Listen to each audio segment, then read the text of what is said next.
этот счет. Второй вопрос, если теория все-таки нужна, то какая она? Вот как можно там в двух-трех словах очертить общие какие-то самые общие контуры теории искусства, которая сегодня была бы адекватной и работала бы. И третий момент, вот, на котором я остановлюсь, это, конечно, первое, что да, приходит большинству людей, когда они слышат слово теория, а какая связь у теории с практикой, да, что с практикой. Вот на эти три момента, на эти три вопроса я попытаюсь дать какие-то наметки ответа. Скажите, пожалуйста, алло, сколько у меня есть времени, чтобы я мог ориентироваться? Минут 10. Ага, отлично, да, я думаю, что в самый раз. Да, вот зачем сегодня теория?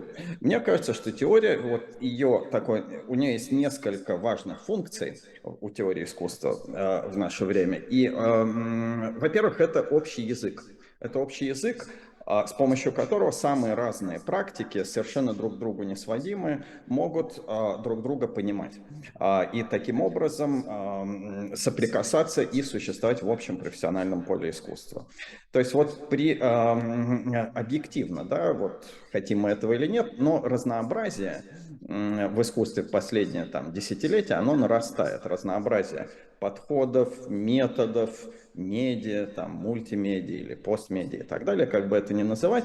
Вот для всего этого разнообразия теория, она дает термины, понятие, как бы общую референциальную рамку для того, чтобы можно было обсуждать и сравнивать вещи или не вещи, которые иначе не имеют как бы общего знаменателя. Да? Ну вот как без теории можно находить взаимопонимание между художниками, которые занимаются инсталляцией, живописью, перформансом, видео, активистскими практиками и так далее.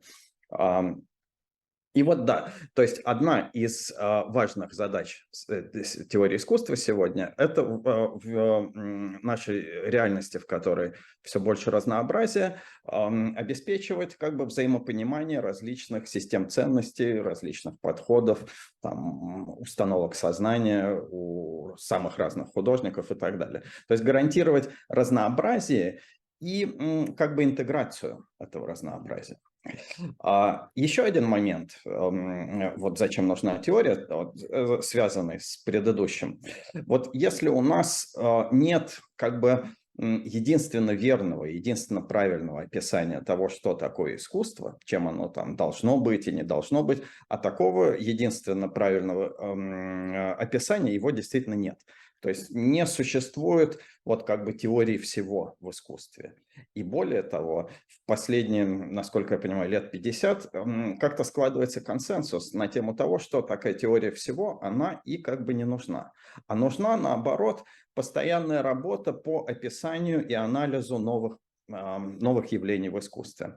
Вот эта вот работа по описанию и анализу нового, вместо того, чтобы пытаться построить как бы раз и навсегда единственно правильную теорию, это еще одна очень важная такая вот роль теории искусства в современной художественной жизни. Кроме того, новое, да, так называемое новое, когда оно возникает в искусстве, оно очень часто как бы неочевидно или отвлечено от как бы сегодняшнего опыта, там, абстрактно и так далее, зависит от каких-то новых знаний, которые вот у этого художника почему-то есть, а у каких-то других людей нет. И поэтому новое, когда оно возникает, его надо интерпретировать. Интерпретировать тоже с каких-то позиций. Вот эти позиции, их и разрабатывает теория искусства так, чтобы можно было, вот ключевой тут критерий, не как бы не загубить что-то новое, чтобы новое не появилось и как бы не затопталось, будучи там неузнанным и непонятым. И четвертая такая вот задача, для теории искусства, как мне кажется, состоит в том, что это способ понимания и критики. Вот критика очень тоже немаловажное такое слово в этом контексте. Способ понимания и критики нашего мира, который сам по себе, он постоянно усложняется, он становится все сложнее и сложнее, как мы понимаем прямо на наших глазах. Да? Вот, поэтому современная теория искусства, она, надо сказать, что по своему характеру и своим задачам она отличается от теории искусства, как они бытовали, допустим, в эпоху высокого модернизма, так называемого, да, в середине прошлого века, например. Тогда и мир, он был попроще нашего, как все-таки кажется.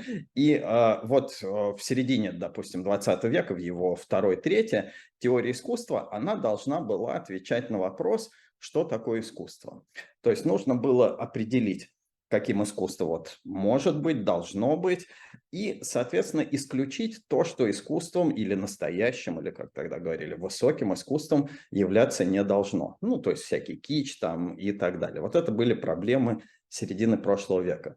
Соответственно, теории изготавливались тогда такие тотальные, универсалистские, как бы бронебойные. Вот. Сегодня этой задачи, вот как бы очертить и застолбить поле искусства, исключить то, что недостойно называться этим словом, такой задачи больше нет. Соответственно, тут вот второй вопрос, который я хотел бы затронуть. А какая же сегодня теория существует? Да? Какая теория адекватна вот сегодняшнему там, уровню и степени развития искусства? И тут я думаю, что важно, так можно начать с того, что современные теории искусства, какими бы они ни были, они стараются быть инклюзивными. Понимая, что задача теории в наше время – это как бы не охранять вот периметр искусства, а находить различия и структурировать их тем или иным способом. Да?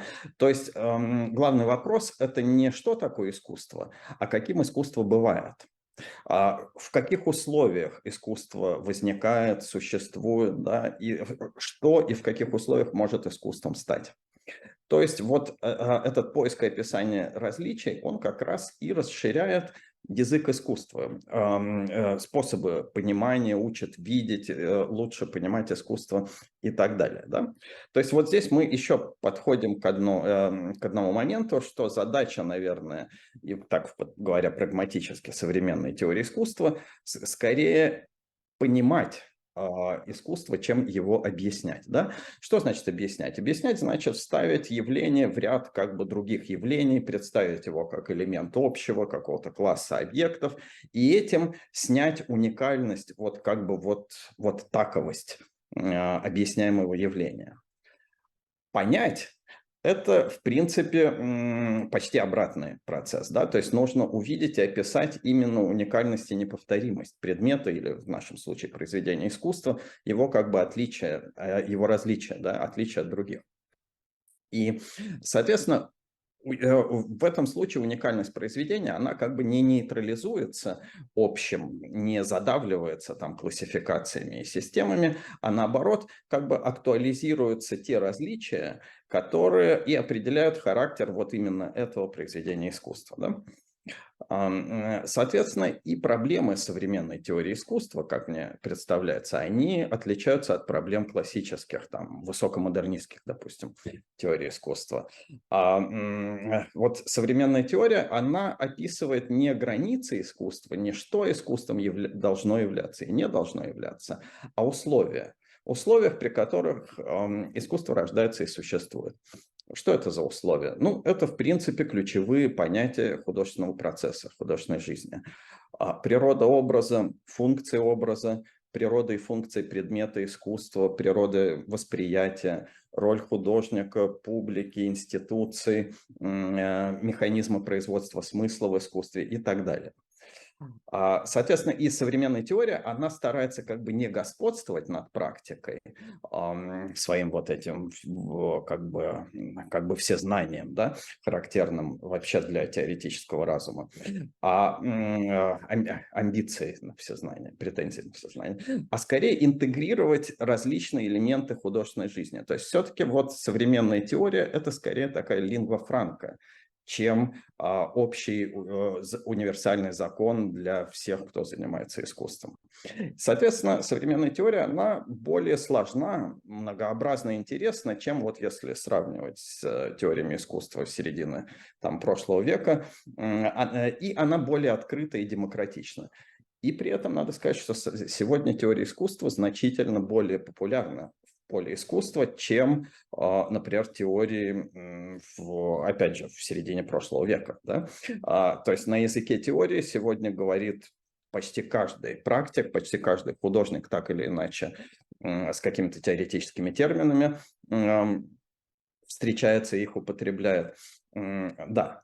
И вот последнее, что я хотел бы тоже наметить, тему для обсуждения, как у современной теории обстоят отношения с практикой. Да, вот это как бы хрестоматийная проблема теории и практики.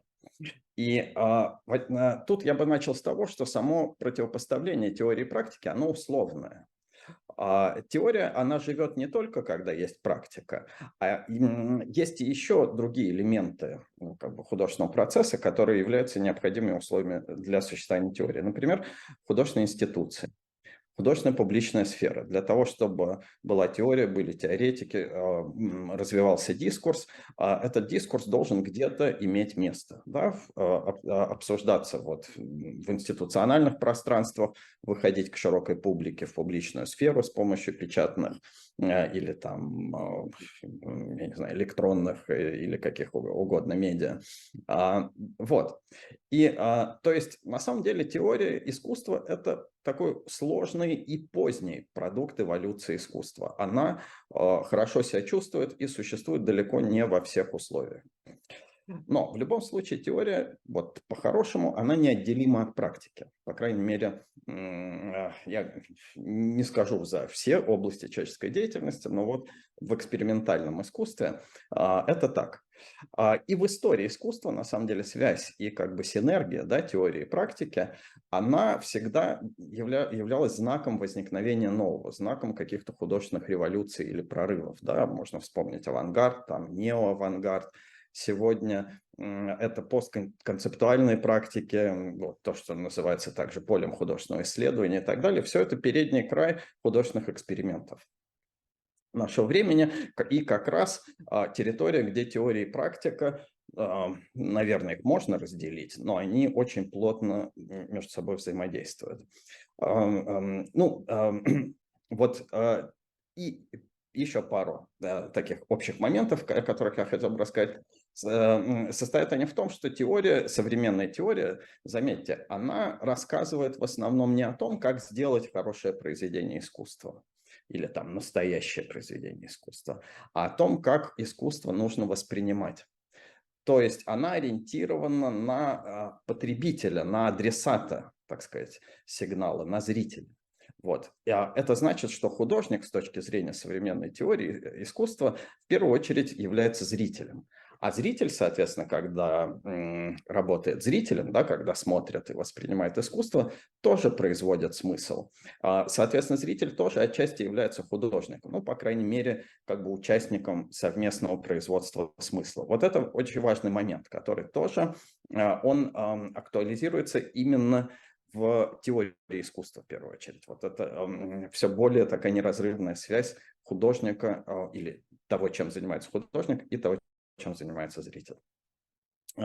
Соответственно, вот этот момент, он и показывает, что теория от практики неотделима, и зритель и художник – это очень близкие друг к другу сущности, которые друг друга тоже в каких-то условиях перетекают. И, соответственно, и искусство без теории, оно в наше время даже, я бы сказал, что, мне кажется, оно не может развиваться, поскольку Откуда ты будешь, вот как практик, да, откуда тебе знать, что то, что ты делаешь, не сделано уже в какой-то другой форме, да, вот те идеи, которые тебя волнуют, насколько они хороши, актуальны, насколько они на «вы» там или нет. На все эти вопросы, кроме теории, это мало что, мало какая инстанция им может ответить, да. Соответственно, именно теория, я думаю, что она и помогает художникам, особенно вот склонным к эксперименту, да, амбициозным художникам, помогает нащупать так называемый как бы пульс актуальности. Вот. Другое дело вообще, что это за пульс, что это за актуальность и так далее. Но, тем не менее, теория, она поддерживает вот экспериментальное искусство, как бы дает ему какую-то возможность синхронизации и работы именно вот на грани как бы настоящего и того, что еще только будет, возможно. А, Соответственно, да, ну, еще у меня есть пара предложений, сейчас я вот заканчиваю, да. Смотрите, мне кажется, что экспериментальное искусство, оно само выполняет роль теории по отношению как бы к визуальной культуре вообще, да. То есть современное искусство, ну, его там более экспериментальная часть, оно как бы не довольствуется данным, вот тем, что есть, да, а стремится видеть реальность, да, и проблемы искусства в как можно более широких контекстах, и как бы видеть невидимое, видеть общие, большие тенденции, движения, идеи и так далее. А видеть невидимое – это и есть как раз главная задача вообще любой теории, да, потому что любой смысл, любая идея, она по определению невидимая. Поэтому совершенно естественно и как бы очень продуктивно, как мне кажется, с точки зрения эволюции искусства, то, что экспериментальное искусство, оно как бы плавно переходит в теорию. Практики нередко высказывают теоретические мысли, и теоретики часто тоже грешат, так сказать, ну, в кавычках, участием в художественных практиках и так далее. И вот я бы только приветствовал эти тенденции. Спасибо за внимание. Спасибо, Стас. Возможно, у нас будет небольшая дискуссия, и похоже, что мы имеем некоторые оппозиционные группы. Вот я предполагаю, что Женя Суслова и я, мы будем более радикальные. Я вот как бы этот тезис немножко радикализирую. В одном из наиболее актуальных направлений современной философии, новом материализме, есть такое понятие, что как бы реальность, материальность, она континуальна и может быть артикулирована и отформатирована разными способами. И это позволяет вот этой философской позиции очень внимательно относиться, а какими способами мы артикулируем: эстетическими, теоретическими, социальными действиями, социальными структурами. И тогда получается, что между теорией и практикой вот в этом амбициозном делании собственной реальности и материальности, вот то, что артикулировано и почувствовано, оно как бы оседает в область структурированного, то есть в область вещи, объекта, материальности. А помимо вот осевшего, есть еще много разных возможностей, которые продолжают давать нам открытые варианты. И с одной стороны, это делает теорию, эстетику более как бы онтологически агентной. Да? Реальность очень сильно зависит от того, какой тип эстетики мы сартикулируем. А с другой стороны, нет прежних различий между там, природой и интеллектом, между теорией и эстетикой. Все становится одинаково важно и очень странным образом связано. И это переводит нас к какой-то другой онтологической ситуации, которая, ну вот так вот нами еще не понята, но мы знаем, что есть данные, есть сборки, есть алгоритмизация и так далее. То есть это то, что имеет отношение к вот этой континуальной онтологии, да, без заранее заданных объектов. И в связи с этим мы вот попадаем в такую проблему, да, что сохранять, какова роль теории, какова роль эстетического схватывания. И я бы, наверное, предложила сейчас Евгении Сусловой, она поэтка, теоретик КЕСа, преподавательница теории письма и теории действия, да, каким образом мы вписываем в себя разные способы действия, да? Действия в смысле артикулированного действия, действия почувствованного. Да, спасибо большое. Даже как-то возле этого страшно начинать говорить. Мне кажется, я об этом думала в последнем тексте, который писала. Это художественный текст. Он называется «Комната ожидания». Это пьеса для театра. И там появляется комната ожидания, в которую заводят животных. Эти животные исчезают. Там, потом опять заводят этих животных. Нет института жертвоприношения, нет института смерти, а есть вот такое исчезание животных. Но это исчезание в итоге приводит к тому, что фрагментируется пространство, фрагментируется воздух. И одна из героинь, мать маленького мальчика, все происходит в Таджикистане, говорит, что мне скоро будет сложно ходить, потому что я увижу, что воздух на меня смотрит. И вот мне кажется, это очень важный момент, потому что искусство, если его рассматривать широко, как установление динамического отношения между смыслом и формой, и создание некоторых направленных систем действия для разворачивания самых разных форм,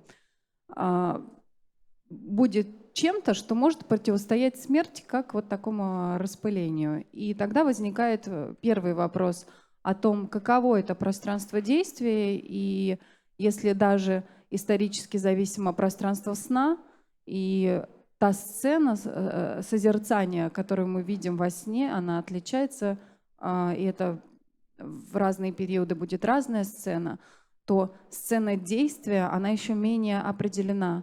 И сцена действия эстетического, например, она находится в очень сложном отношении к практике, и, возможно, сам художественный жест может начинаться с определения конфигурации этой сцены. Она не заявлена как нечто очевидное, да, то есть здесь и интересным образом история консервации вдруг смыкается с авангардным проектом, оказывается очень тесно связано. Вроде бы проективность с эпохи романтизма — это такой проброс в будущее, некоторая открытость, но в то же время в самое последнее время мы видели завершение авангардного проекта как чего-то готового, как какой-то такой готовой концептуальной коробочки. И в этом смысле мы выходим куда-то сейчас в новое пространство, которое еще предстоит определить. Я абсолютно согласна со Стасом, что теория очень важна сейчас. Вопрос как раз в этих инструментах и в том, как она может быть представлена. Еще один важный момент, мне кажется, можно связать с вниманием. Кто-то из исследователей, кажется, один из индологов, писал о том, что память и любовь в древних языках, вот в санскрите, имеют общий корень. И мне кажется, это важно, потому что устойчивость внимания, на мой взгляд, очень сильно связана с сохранением. Устойчивость внимания как некоторая стабильность, которая позволяет разворачивать сложные формы и удерживать сложные формы. И в разные периоды есть разная мера сложности, и возможность удерживать разную меру сложности. В самые критические моменты это сложнее делать. И пространство начинает схлопываться. И вот практики внимания, культурного внимания, какие-то, может быть, новые когнитивные механизмы, они могли бы нам, и работа с пространством, с воображением, они могли бы нам помочь придумать какие-то инструменты, которые будут помогать нам не схлопывать пространство потенциального действия. Этот момент тоже кажется очень важным, и здесь работа в языке начинается возможно, даже в поэтическом языке. Вот. Я, может быть, здесь пока остановлюсь, и, может быть, я потом еще что-то скажу. Это вот такие самые важные пункты пока что. Ладно, и тогда Андрей Фоменко – это очень внимательный и очень строгий формалистский доктор искусствоведческих наук. И разбирая разные жанры, нюансы построения формы, и вдруг я нахожу у Андрея выступление авангард 20 века через 21, да, или как бы глаза 21 века трансформируют и присваивают авангард 20-го. Да? Вот я правильно или неправильно? Я, конечно, неправильно сказала вашу концепцию, но вы можете всегда возразить. Так, работает, да, работает микрофон. Ну, у меня на самом деле два каких-то таких блока, если так можно выразить. С одной стороны, ну, какая-то реакция на общее название, на общую концепцию, которую предложил Витя Мезиан, это режим сохранности. А с другой стороны, ну, какая-то реакция на выступление коллег, в частности Стаса, то есть просто буквально какие-то ответы, реплики. Но я начну с первого, я просто хотел вернуться к этой теме режима сохранения и начать с небольшой поправки.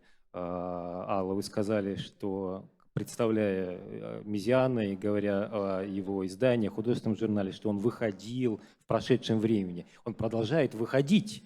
В этом смысле режим сохранения работает на полную катушку. Вот. Была там какая-то пауза, был интервал, когда журнал не выходил, да, то есть не очень долгое время.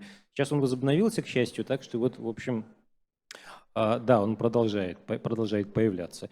Ну, в общем, я думал над самой этой формулировкой, потому что я с Витей этого не обсуждал, что он конкретно вкладывал в какое значение в это понятие режима сохранения. Я за него судить не берусь, но представляется, значит, такой режим существования культуры, когда, ну вот, надо сохранить то, что есть, то, что создано, все мы становимся такими архивариусами, вот, в общем, тут уж не до того, чтобы создавать что-нибудь новое, дай бог удержать то, что было. Вообще, мне кажется, что проблема таких общих тезисов в том, что противоположный тезис звучит не менее убедительно.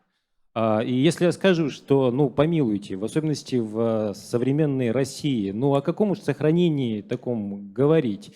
Да наоборот, надо все уничтожить к чертовой матери, а потом до основания. А затем, может быть, если как бы повезет, если Бог даст, то что-нибудь еще и создать, что-нибудь по-настоящему хорошее. И я думаю, что у многих вот такой тезис найдет внутренний отклик тоже, или во всяком случае какое-то понимание.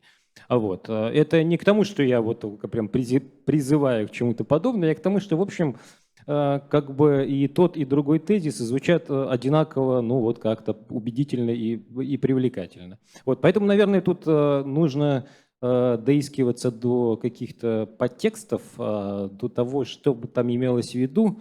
Вот мне вспоминается, знаете, такая была в советские годы очень важная антология критических текстов по литературе, называлась «Называть вещи своими именами». Это был сборник манифестов. И там были в том числе напечатаны, например, манифест футуризма Маринетти, манифест сюрреализма Андре Бретона. Вот. Ну, понятно, что название этого сборника оно носило полемический характер, что, дескать, вот сейчас мы назовем вещи своими именами, буржуазная культура, социалистическая и так далее. Вот, но мне вот вспоминается вот это самое название, называть вещи своими именами, потому что мы живем в времена, когда называть вещи своими именами как бы нельзя. Да, из публичной речи многие слова исключаются или заменяются на другие, и порой антонимичные слова. И я думаю, что, наверное, вот в это понятие режима сохранения вкладывается вот мысль о том, чтобы ну вот противостоять какой-то этой тенденции, да, и делать, ну, какие-то вещи, просто делать свою работу, как бы, да, делать просто честно свою работу, вот, не поддаваясь на провокации, на соблазны, вот, это минимум, что можно, как бы, делать, вот. А теперь, что касается выступления моих коллег, и в частности выступление Стаса, ну, у меня нет каких-то таких глобальных, на самом деле, соображений о том, вообще, что такое теория. И я не думаю, что кто-то вообще в состоянии ответить на вопросы, что такое теория, что такое искусство, что такое жизнь и так далее. Эти понятия они какие-то неопределимые. Но я очень сильно сомневаюсь в том, что с времен модернизма функции теории как-то сильно поменялись.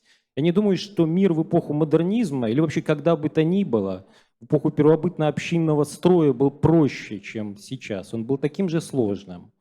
И задачи теории сегодня, они, в общем, наверное, остаются теми же самыми. Вообще, в принципе, использование слова «теория» по отношению к теории искусства, да, но мне кажется глубоко проблематичным, поэтому я предпочитаю такие слова, как критика, например, или история искусства. Потому что все равно в основе вот этой рефлексии по поводу искусства лежит некий оценочный момент. Вот Стас говорил о том, что ну, как бы перед современным теоретиком, критиком не стоит задача что-то там отсечь, да, вот, наоборот, включить, вот некая инклюзивность тут должна присутствовать.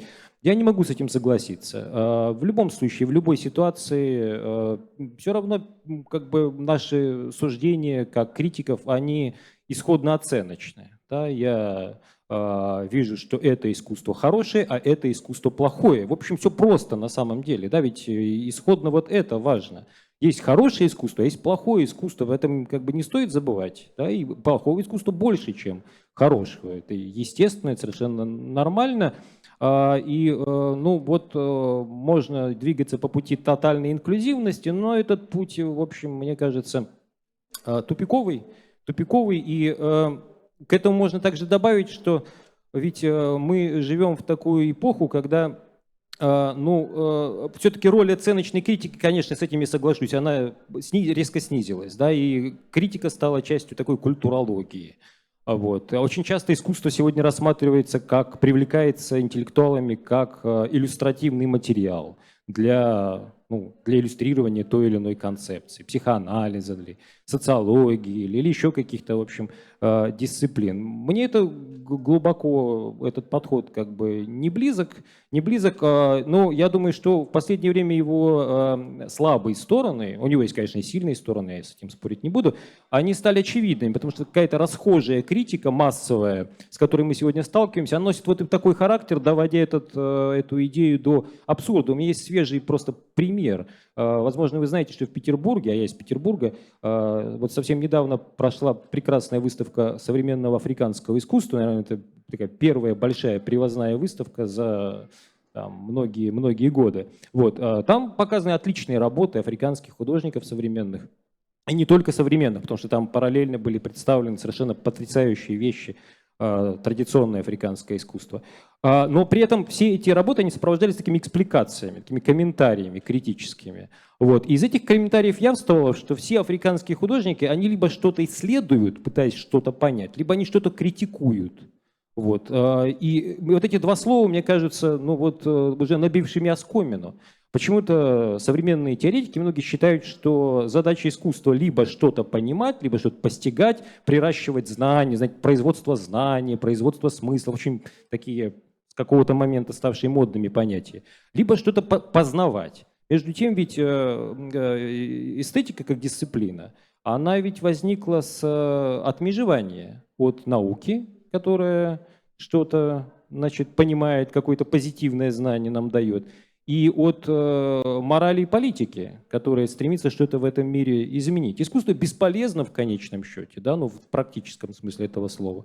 И оно не дает нам никакого знания. Во всяком случае, мы оцениваем его качество не исходя из того, что оно вот, дало мне какое-то вот новое знание о мире, и это знание сила. Не дает искусство никакой силы. И с этим многим как бы, да, сложно смириться. И вот читая эти экспликации к произведениям африканских художников, я иногда просто невольно начинал смеяться, потому что там, например, представлены работы художника, который делает очень забавные вещи из старых подметок.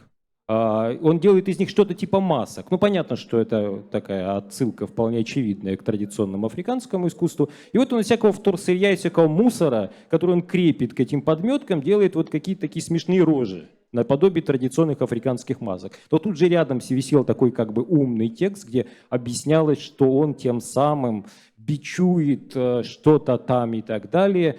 Вот это такой совершенно, да, это бич современной теории критики. Я думаю, что не за горами уже поворот к какому-то, ну не знаю, не хочется вешать ярлыки, но вот к такому-то, хорошее слово уже прозвучало, формализм, неоформализм.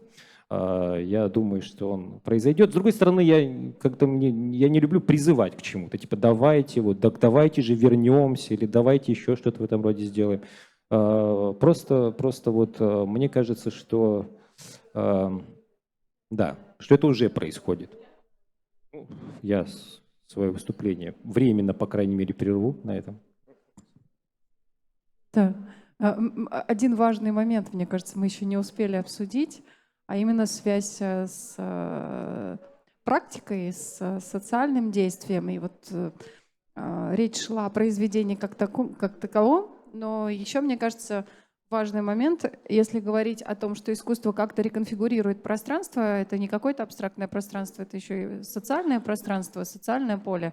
И если мы говорим о том, что какой-то проектный метод, возможно, исчерпывает сейчас свой потенциал, то речь идет о том, чтобы эта дефрагментация была устранена установлением правильных связей или правильных систем коммуникации, систем связи. Мне кажется, это очень важно, потому что, допустим, встретились два человека, которые вместе ничего не могут сделать, мысль у них не рождается, и ничего не рождается. А в другой ситуации встретились два человека, у которых что-то рождается. Это могут быть, в принципе, одни и те же участники, просто в разных конфигурациях. Тогда речь идет о том, что есть какие-то способы социального распознавания. Вот этот фактор распознавания друг друга, он очень важен. И искусство, мне кажется, так или иначе, оно эти способы распознавания как-то позволяет увидеть, создает, я не знаю, не какому-то отношении оно находится к этому и к возможности людей видеть друг друга.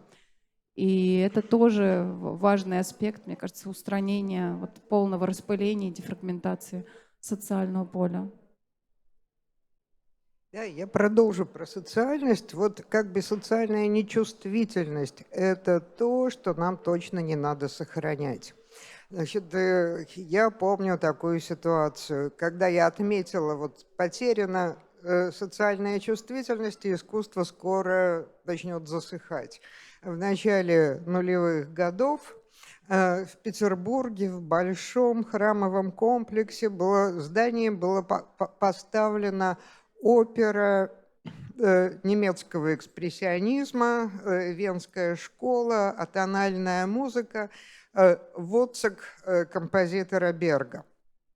И кто ставил и кто были слушатели? Это эпоха техномузыки, когда атональность и шумовая музыка между собой пытаются как-то завязаться и понять вообще, где мы находимся. Да? Вот для современного тогда нойза очень важна апелляция к атональности, экспрессивности с ее нарушением как бы вот такой нормы.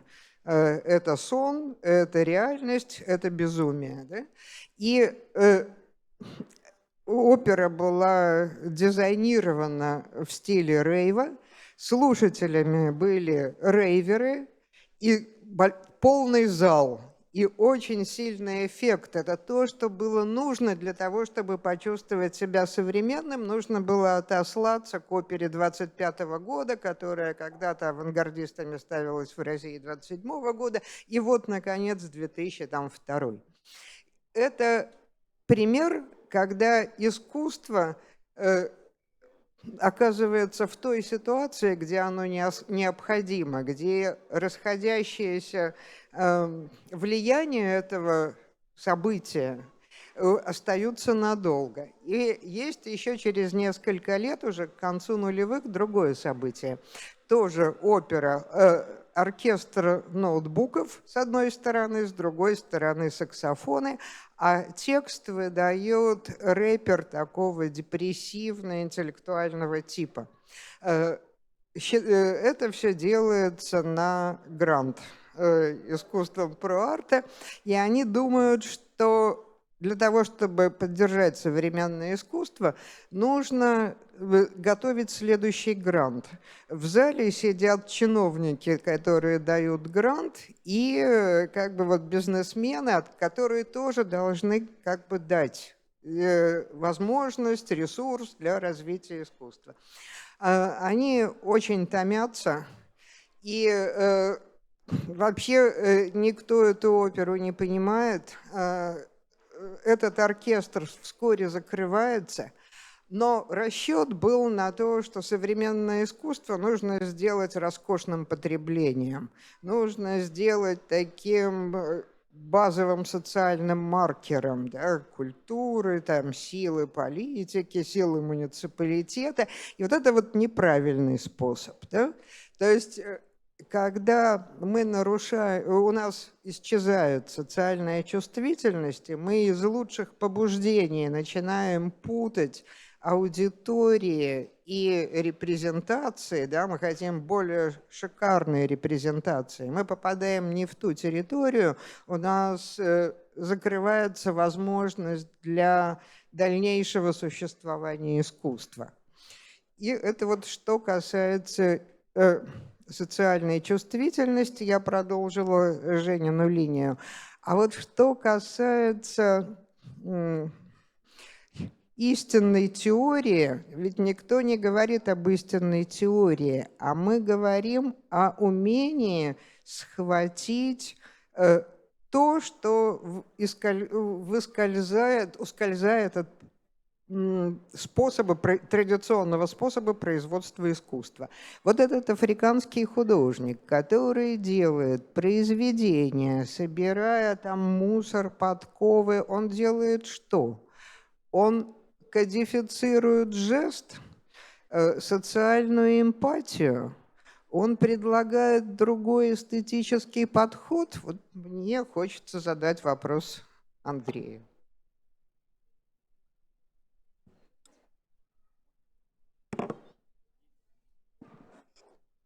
Ну, я бы сказал, он делает искусство.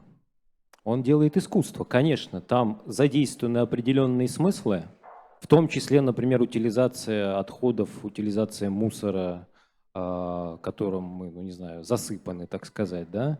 Но сводить это к критике, ну, например, там какой-то экологической критике, социальной критике, ну, наивно. Для этого не надо делать искусство. С этим гораздо лучше справляются какие-то другие дисциплины. В этом смысле я очень согласен с одним своим коллегой, таким кинокритиком Дмитрием Комом, с которым мы как-то сошлись на почве нелюбви к фильмам Сокурова. И вот он однажды во время выступления таки согласился с Сокуровым. Он сказал, что кино очень плохо подходит для передачи философских каких-то месседжей, философских посланий. Гораздо лучше с этим справляется литература. Процитировал он Сокурова и добавил к этому. А еще лучше с этим справляется не литература, а сама философия. Как бы с философией философия справляется лучше, чем литература, чем искусство и так далее. Литература и искусство существуют не для этого. Не для того, чтобы формулировать какие-то философские тезисы, а для того, чтобы вызывать какие-то эстетические эффекты. Их описать очень сложно. Они где-то балансируют между уровнем абсолютно частного и абсолютно общего. Между уровнем, где проговариваются какие-то истины, типа вот, мусор, экология, социальная несправедливость, и там, где они, ну, как бы просто где-то рядом витают. Потому что во всяком искусстве, сколь бы критическим оно ни было, какими бы важными, там, не знаю, практическими вещами оно ни занималось, все равно есть ну, какой-то элемент рекламы. Если не нравится слово реклама, можно сказать элемент какой-то адической поэзии. Всегда есть некое восхваление. В искусстве, в любом, есть как бы всегда некий восторг, восхваление, радость по поводу чего-то. Например, по поводу подметки, найденной на пляже. К этой подметке приделана еще какая-нибудь фигня.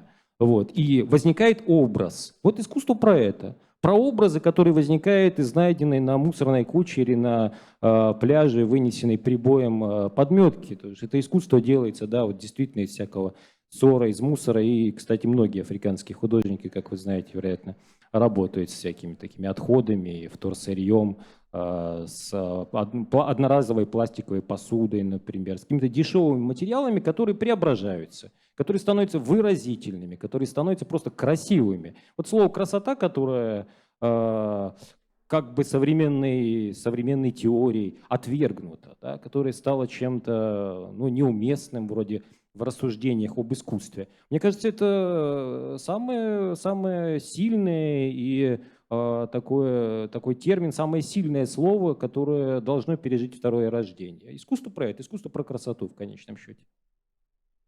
А европейские также работают? Или они... Европейский художник ни в коем случае не берет грязное? Почему же? Почему же? Еще как берут. Вспомним всяких там Курта Швиттерса и прочих товарищей.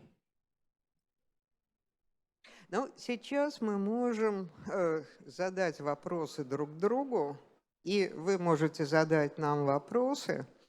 В принципе, вот мне понравилось, что на примере африканцев Андрей пришел как раз к той позиции, с которой я начинала. Да? Вот эта вот континуальность и смешанность реальности, в которой художественный жест, как бы выраженное эстетическое чувство, делает границу объекта, делает вот такую материализацию, то есть утяжеление, фиксацию реальности. А это вызывает в нас вот эту непрерывную такую эстетическую ажитацию, да, на что еще можно посмотреть эстетически. Да, как бы все отвратительно, а можно ли это сделать эстетическим? То есть и это есть то же самое, что в авангарде была как бы тенденция мироформатирования. Да? Если реальность все равно нестабильна, все равно мерцает, все равно она раскрывается через разные способы видения, разным способом. Из разных углов она будет совершенно другой. Не только, там, не знаю, исторической, но также гендерной, мультикультурной. И это вовсе не экстравагантность. Это такая реальность, которую мы, в принципе, всегда знали, но игнорировали. Вот сейчас нам предстоит ее признать. И, возможно, это обогатит нашу реальность. Она будет более разнообразная, более устойчивая, менее конфликтная. То есть вопрос, что сохранять. Да? Сохранять те способы работы с реальностью в искусстве, которые, нам кажется, занимались усложнением, производством каких-то сложных, интересных конфигураций, снимали вот это вот как бы банальный разрыв между да и нет, между черное и белое, между высокое и низкое. И тогда оказывается, что сама система критериев тоже меняется. Мы не знаем, что такое высокое, а что такое низкое. Но мы знаем, вот это искусство работает, вот это попадает, вот эта вот конфигурация мусора, она щелкнула во мне, да, она вызвала эстетический эффект. И, соответственно, вот это говорит о том, что горизонтальное усложнение, многовариантность творчества и как бы такая складчатость, разнообразие реальности – это то, что нам нужно вспомнить из нашего опыта и взять с собой в сейчас и в завтра. То есть мы запоминаем таким образом, каким нам актуально с этим работать завтра. Да? У нас нет одной на всех истории, одной на всех теории. Мы их все время переописываем. Но вот в само описание уже вложена актуальность, а не истинность. И эта актуальность оказывается деятельной для нашего сейчас и нашего завтра. Но вот я бы, наверное, дала микрофон там залу друг другу, и мы можем... Мне кажется, что мы выразили некоторое количество наших личных, глубинных творческих установок, и, может быть, даже они были понятны, и вроде бы не очень сильно конфликтуют.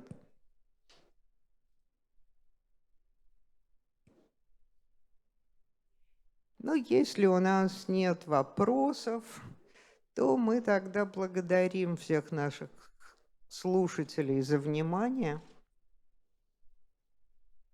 О, Спасибо. нет, у нас есть вопрос.